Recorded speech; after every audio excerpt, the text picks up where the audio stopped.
Welcome everyone. Today we're exploring the fascinating evolution of how we understand and treat atherosclerosis.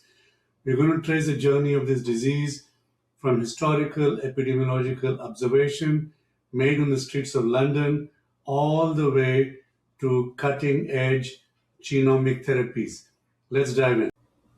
How does this disease actually develop? Historically, Dr. Nikolai Achinov established the lipid hypothesis. He demonstrated that feeding rabbits cholesterol rich animal diets promptly led to atherosclerosis.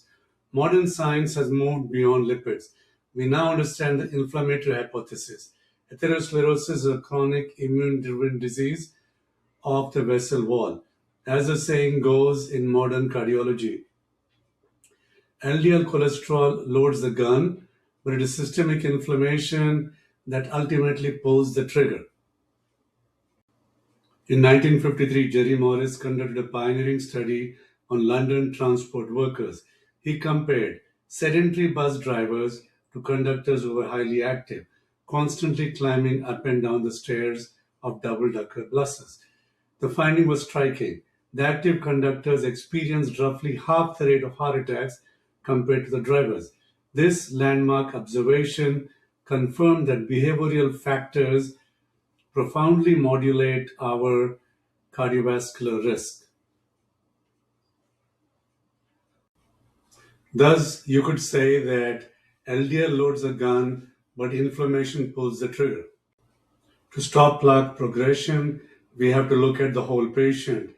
We have established non modifiable risks as age and genetics, and modifiable risks like smoking, diabetes, obesity, and sedentary behavior. But we're also tracking powerful emerging risk factors.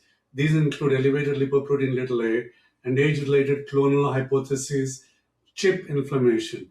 We must also consider the patient's environment from gut microbiome, dysbiosis producing toxic TMAO to PM2.5 air pollution, heavy metals, psychological stress that elevates cortisol and damages the endothelium.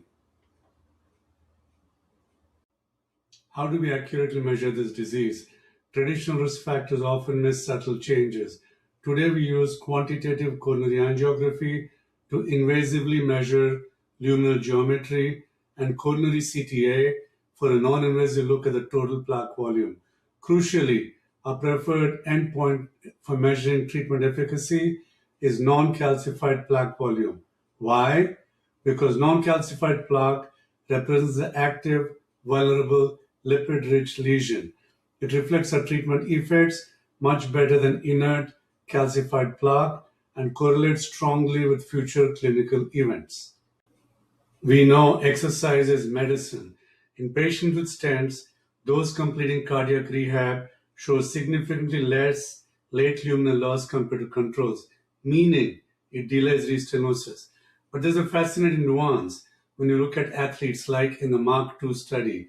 Here, exercise intensity rather than volume drove plaque progression. Very vigorous exercise was actually associated with an increased calcified plaque. We hypothesize this represents plaque stabilization, where exercise induced stress heals vulnerable soft plaque, converting into dense, mechanically stable, calcified structures. Nonetheless, moderate exercise would be the answer. As always, moderation is everything. How to calculate how much exercise is moderate?